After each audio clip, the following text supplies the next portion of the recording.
ヤッホーアズです。もう髪どうしようね。とりあえずくくります。お仕事の話、カナダに今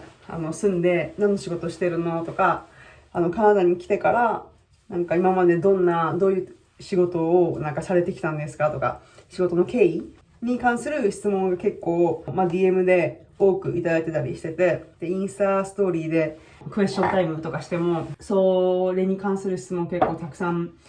いただいてたんですけど、今日はそれについてお話ししながら、メイク、今すっぴんなんですけど、今からメイクをするから、メイクに使うプロダクト、商品も軽くみんなに紹介しながらやっていきたいと思います。わかんない。面白いかもしれないので、紹介していこうかなと思います。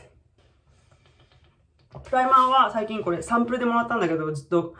なんかなくならないから使ってるんだけど、結構気に入ってるミルクのハイドログリッププライマーってやつ。これはなんか潤うから好き。カナダに住むと、なんか日本よりやっぱりすっごい肌も髪も乾燥するけん。日本ってむちゃくちゃ湿気とうやんか。やけんなんか、全然さ、なんか乾燥とかさ、気にする必要なかったじゃんね、ずっと。なんかむしろそのベタつきとかさ、テカリとかさ、油切っちゃうのが気になるみたいな。なんかそこになんかもう、学生の時はさ、みんなこう、なんかこ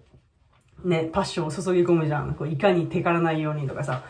でもなんかもうこっちに住んで、とりあえず潤いはね、保つのはね、大事ですよねっていう感じ。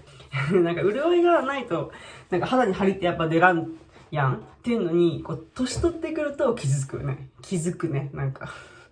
プライマーだとこれを、そんないっぱい使わないけど、ささっと塗ります。特にこのクマとか、私クマあんま出ない方とは思うけど、なんかやっぱちょっと黒ずんでるなって時とかに、これをファンデの前になんか塗っとくのが好きです。イヴ・サンローランのトゥシェ・エクラ・グローショットかな、切り替わってるけど、のピンク。だからね、ピンクが一番私的にはなんかこう、自然に見える仕上がりだったんで、だからそれが好きかな。これ大体ね、なんかもうほんと適当に、なんか、顔の高い位置と、あと黒ずんでるとこ、特にこの目の周りだね、にのせます。結構私ファンデの前にするのがなんか好きで、そしたらファンデ塗った時になんかマットになりすぎない気がしてるだけだけどね。ファンデ、このスポンジ使います。ごめん、なんかすごい汚くてほんとごめん。水で濡らして、こう、アクティベートさせます。ファンデこれなんだけど、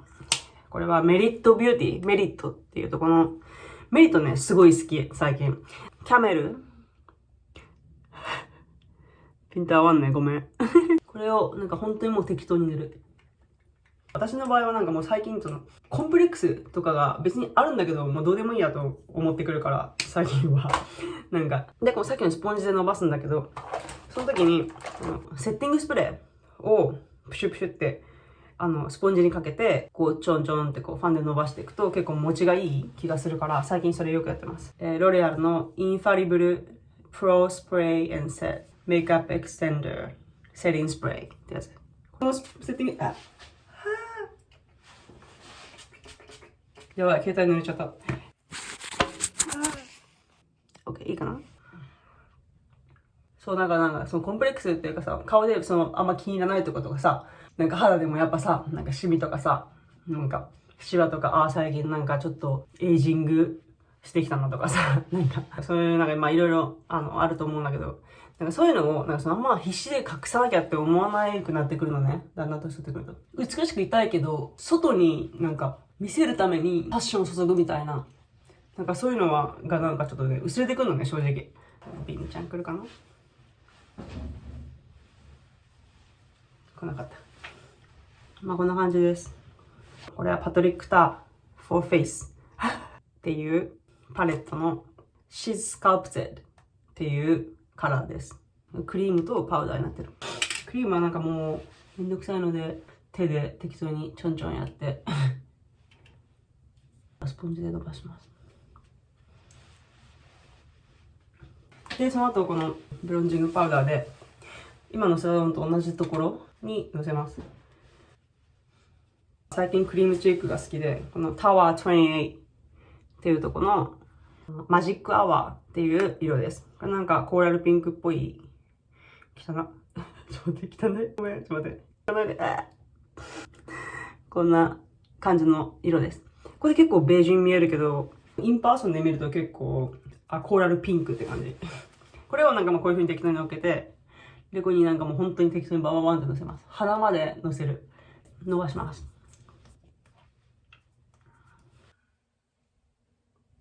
ハイライトもクリームでメリットのカバーっていう色です。これも本当にもう適当に、つけすぎた。つけすぎた。ちょんちょんちょんって指でのせます。なんかいっぱい出たので目にものせます。目頭のこのくぼんでるとこ、あとこの眉毛の骨のとこ。ってな感じで。それでさ、その仕事の話です。まず、なんか、経緯としては、カナダに来てね、すぐは、なんか、言語学校で働いてたのね。そこは日本語も教えてる学校で、その英語とか、もちろんなんだけど、フランス語とか。そこでちょっと働いてて、で、なんかジムみたいなのやってて。でもやっぱりその、ジムでこう雇われて働くみたいな、なんか9 to 5みたいな仕事はやっぱ全然向いてないと思って、なんか本当に向いてないから、私多分ちょっと ADHD 入ってるから、すごいマイルドなんだけど、なんか入ってるから、特にその、私の場合は自分がやる気ある、なんか好きなことじゃないとできないの、本当に。多分それが一番私の、一番大きな ADHD の症状で、これ使います。タルトレット、インブルームパレット。で、そう、だから、基本的に私オフィスワークが全くできないのはそれで、そもそもその自分がオフィスワーク向いてないって知ってるから、私よりこの仕事向いてるっていうかできる人絶対いるでしょって思ったら、モチベーション湧かないのね。だってさ、自分がすごいんじゃ適材適所じゃないじゃん。適役じゃないって分かってるから。だから、その瞬間にもうなんかゲームオーバーって感じで、やる気が起こんないだけじゃないのね。やる気がなくてもさ、世の中の人ってさ、こう頑張ってさ、無理やりさ、できるじゃん。テスト勉強とか。私はそれはできなくて、本当に。それなんかもう、学生の時から分かってて。すごい不思議でね。なんか、私のその頭自体が悪いわけじゃないってことは知ってるのね。知ってたのね、ずっと。私、持ち前の頭脳は、そんな、頭悪くないはずなのに、全然テスト勉強とかができないのよ。学校とかでね。で、なんでだろうと思ってて、私が性格が、怠け者すぎるから、できないのかな、みたいな。ずっとひたすら自分を責めてたんだけど、でもその時はさ、中高大とか、その時はなんかもう、今みたいにディスオーダーが、とかそのメンタルヘルスとかがさ、主流な、トピックっていう時代ではないから、全然、1ミリも考えなくて、そんな、自分になんかメンタルディスオーダーがあるとか、そういうことを、1ミリも考えなくて、そう私の性格だって思ってて、私は怠けるの好きだからな、みたいな。ダメだな、みたいな。ダメな子だな、みたいな。ずっと思ってて。でも、最近ようやく、うすす気づいたんだけどね。20代半ば終わりぐらいから。で、今、別に、診察をしてもらったわけじゃないけど、お医者さんに。私多分絶対そうなのね。だから、それもあって、やっぱ好きなこととか、うまくできるなって思うことを、だからそういう仕事をしないとなって思って。で、その仕事を辞めて。で、それ以降はもう、普通に会社勤めして、フルタイムで働くってことをしないで、倍までコスメ売ってみたりとかしてて。で、それ結構、うまく、いってる時もあったんだけど、でもそこまでやっぱ売り上げが伸びないっていうのは、私はコスメとか靴とか、あとちっちゃなカバンとかしか売ってなくって、やっぱ売り上げを爆発的に伸ばしたいんだったら、洋服とか売らないと厳しいよみたいな感じに行き着いて、あと、ちょうどコロナがね、始まって、パンデミックが始まって、そしたら郵便のシステムが全然うまく機能しなくなっちゃって、で、商品がうまく届きませんとか、むちゃくちゃ届くのに時間かかるとか、そういうのがあって、すごい影響されてね。で、続けてたんだけど、それでも。で、最終的には、バイマーが、販売者側の、ちょっと規則というか、規約をちょっと厳しく、した時があって、その時に販売に費やす時間が前よりはすごいかかるようになるから、それに対しての利益が割に合わないなとか思うようになりまして、で、やめたね。やめたっていうか、自然消滅みたいな感じかな。アカウントはあるけどね、普通に。っって感じで、今は別に何も売ってないです。で、なんか今何してるかっていうと、実は、私、アクティングクラスに、3年半ぐらい前からモントリオールで通ってて、で、それを、仕事にしてます。アクティングと、まあ、モデリングもたまにあるけど、結構モントリオールって意外になんか、そんな有名なさ、大都市っていうわけじゃないけど、結構アメリカの、ハリウッドとかも含めて映画とか、TV シリーズ、テレビドラマとかが結構撮影されてる都市なのね。だから、役者の人からしたら意外と、仕事量が多いと思う。あとはなんかゲーム、ビデオゲームの大きな会社もあるから、UBI ソフトとか、なんかそれに関する、ボイスオーバーの仕事とか、私も日本語のボイスオーバーの仕事何回かやったし、あとは、ビデオゲーム作るから、モーションキャプチャーって言って、ビデオゲームのキャラクターを作るときに、キャラクターの動きを、なんて言うんだろう、コピーするたびに、私たち役者が、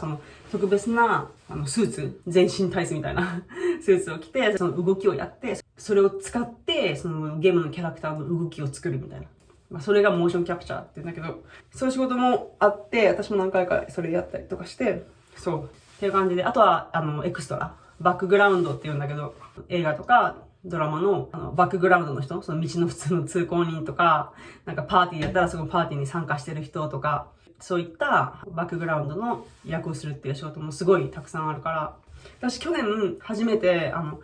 映画の中でセリフがある役もいただいたりとかして、それももちろんオーディションとかして撮って、すごい、それ本当にすごい楽しいし、やってる時、演じてる時はすごい楽しいのね。だから私が多分、やって一番幸せを感じる仕事は、アクティングなんだけど、収入の目処は立たないっていうのがあって、安定した仕事ではないから、仕事量とかも変わるし、例えば結構大きな役だったら、オーディションとかして勝ち取らないといけないから、収入の目処は立たないっていうのがあって、そう。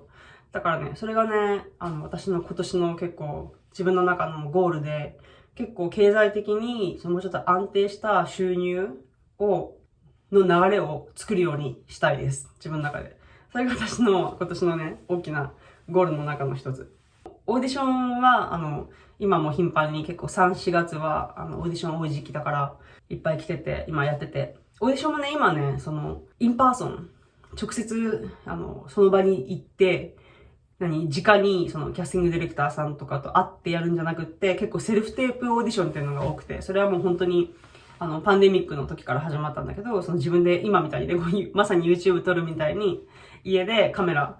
とか携帯で自分が演技してるとこ撮って、それを送るのね、もうオンラインで。で、それがまあ、第一次審査。まあ、第二次かな。第一次は普通レジュメとヘッドショット、で写真ね、を見て、この子を見たいっていうのを言われて、それが第一次かな、審査。で、第二次審査は、大抵セルフテープオーディションで、脚本の一部、やってほしいシーンの脚本をもらって、自分で、撮って、それを送るっていう感じかな。コマーシャルもね、結構、モントリオール、かなり撮ってるから、アメリカのコマーシャル。やっぱ安いからね、カナダで撮ると。しかも、ケベック州はなんか、他の州に比べても、より安いらしい、撮るとね。だから、コマーシャルの仕事とかもあって、オーディションもよくあってます。そんな感じかなそれが私がやってることですね。でももっとスピーキングロール、セリフがある役とか、大きな役をやれるようになりたい。したらもっと絶対、演技するのも楽しいし、しがいがあるしね。というわけで、メイクも完成して、ちょっと香水つける。アーバンアウトフィッターズっていう洋服のお店で買ったんだけど、ヘーゼルナッツラン。I don't know what that means, but でもこんな感じですごいいい匂い。これは、ムスクっぽい、木っぽい、でちょっと甘いみたいな。色は可愛いでしょ、茶色。結構男性的な匂いなんだけど、なんか私結構男性的な匂いの香水好きなんだよね。ムスク系とか。だからそれをいつもつけてます。じゃあ、今日はこの辺で終わります。また質問とかあれば書いてください。このビデオが楽しかったらチャンネル登録といいねお願いします。ではまた次のビデオで会いましょう。I'll see you guys soon in my next video. Bye guys!